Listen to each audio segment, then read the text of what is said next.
She killed the girl that she used to babysit because she was jealous of her and wanted to steal her life. Rachel Barber was born on September 12, 1983 in Melbourne, Australia. She was the eldest of 3 daughters and came from a very loving, happy home and family. Rachel was clearly very beautiful. She even did some modeling in her spare time, but her biggest passion in life was dance. She dreamed of growing up to becoming a professional dancer and even own her own studio. This was actually such a big passion of hers that Rachel dropped out of traditional schooling so she could focus on dance full time. And that brings us to the spring of 1999 when Rachel was 15 years old. On the morning of March 1st, her father dropped her off at the tram station like he did every single day so she could get to dance class. That morning, Rachel had breakfast with her friends and her boyfriend that also went to the same dance school. And during that breakfast, Rachel was telling her friends some really odd, cryptic things. Rachel told her friends that she had a job opportunity for later that day where she was gonna make a lot of money,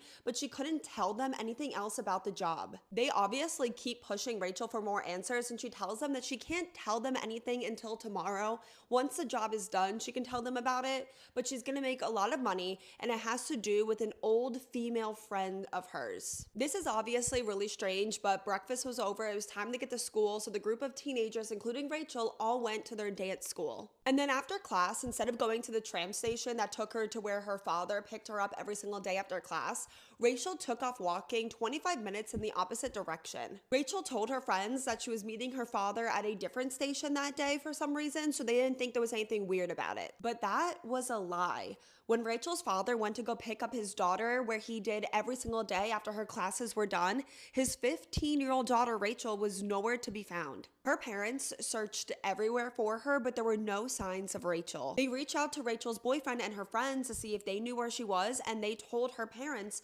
that Rachel was telling them about this weird, cryptic job opportunity with an old friend, but they didn't know anything else about it, and her parents had no idea about this job either, or an old female friend of hers. So Rachel's parents go to report their 15-year-old daughter missing, and the police did nothing. Police are telling Rachel's parents that Rachel probably just ran away and she would be back tomorrow, but Rachel's parents are telling the police that Rachel would not be the type to run away, like something was definitely wrong. But the police would not listen, so Rachel's parents spent the entire night into the next morning searching for Rachel. They searched for days.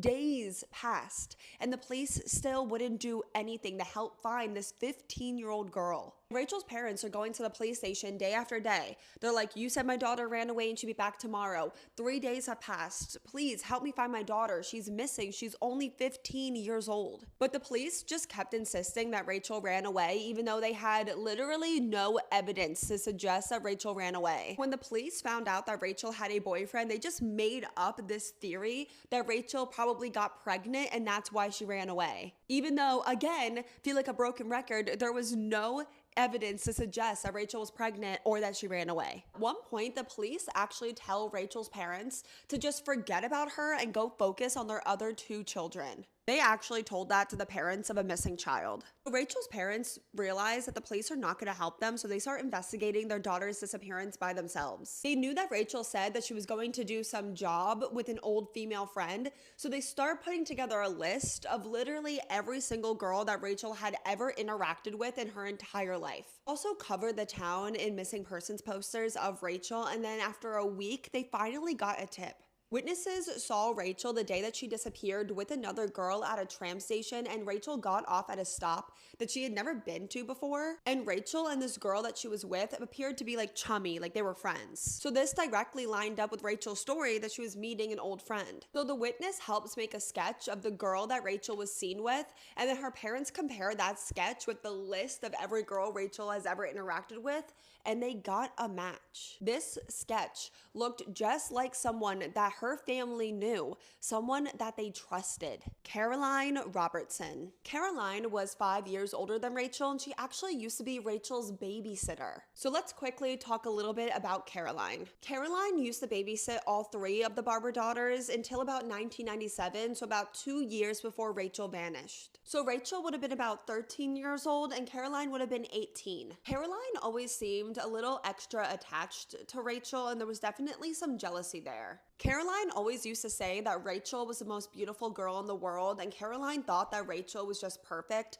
that Rachel had the perfect body, the perfect face, the perfect family, the perfect friends, and the perfect life. Rachel's family moved away in 1997, which is how Caroline stopped babysitting the family, and in those past 2 years, Caroline's life went downhill. Caroline's parents divorced, her dad moved on really fast, and it felt like he kind of just replaced them with a different family. Caroline got extremely depressed and had really low self-esteem. Caroline would write in her journals all these terrible things about herself. She would write that she was ugly, that she was fat, that she hated herself, and she hated her life. But Caroline would also write in her journals like pages and pages talking about this girl that she used to babysit, Rachel Barber. She would talk about how beautiful Rachel was, how perfect Rachel was, how perfect Rachel's family was, how perfect Rachel's life was, and how Caroline wanted Rachel's life. Caroline also filled pages and pages of her journal with just details about Caroline and Caroline's family, like all of her family members' birthdays and their interests. So finally, with all of this information, the police finally decide to actually investigate. The exact stop that this witness saw Rachel and this girl that matched Caroline's description get off at was actually the town that Caroline had an apartment in. They also found out that since Rachel disappeared, Caroline really hadn't been going to work. So they go to Caroline's apartment and they knock multiple times, but she doesn't answer. So they actually bust the door down and they find Caroline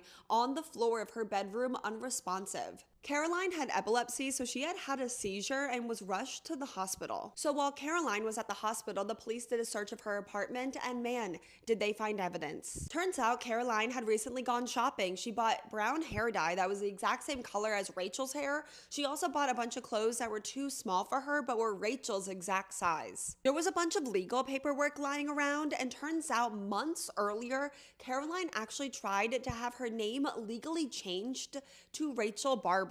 She also sent in a request to have a birth certificate sent to her with Rachel's name. And they finally find her diaries where she wrote about how perfect Rachel was and how she wanted Rachel's life. But they kept reading, and turns out Caroline wrote in these journals about how she killed Rachel because she wanted to take Rachel's life. They confronted Caroline in the hospital with all this information, and she confessed to killing Rachel, and she told them where they could find her body. But other than that, she never spoke to the police. So everything we know about Rachel's murder were from Caroline's diaries. This was a premeditated murder. From her diaries, Caroline had been planning this for quite some time. She had called Rachel weeks earlier saying that she was taking part in a scientific experiment and she would pay Rachel $100 if she would partake in the experiment, which is how Caroline got Rachel into her apartment, and when she did, she strangled her to death.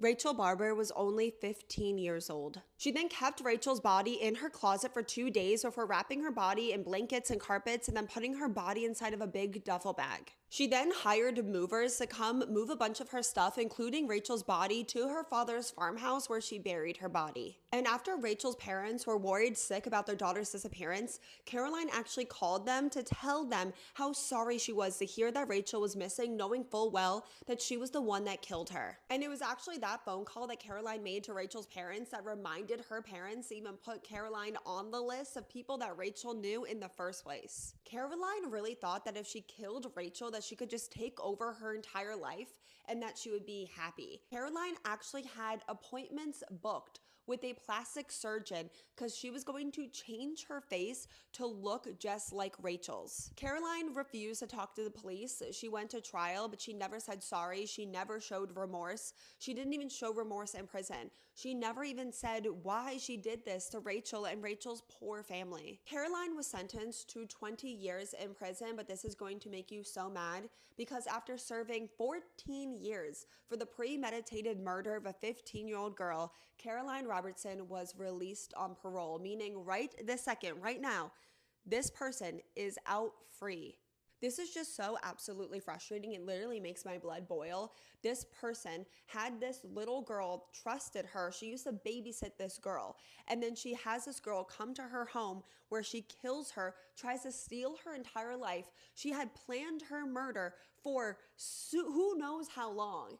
And then she gets out after serving 14 years. Let me know if you're from Australia too, because you guys gotta watch out. So interested to hear your thoughts on this one. I already know the comment section is going to be spicy on this video, but while you're in the comment section, please remember to be respectful, and please remember Rachel Barber, because this is her story. And if you made it to the end of this extremely long video, thank you so much for listening to Rachel's story.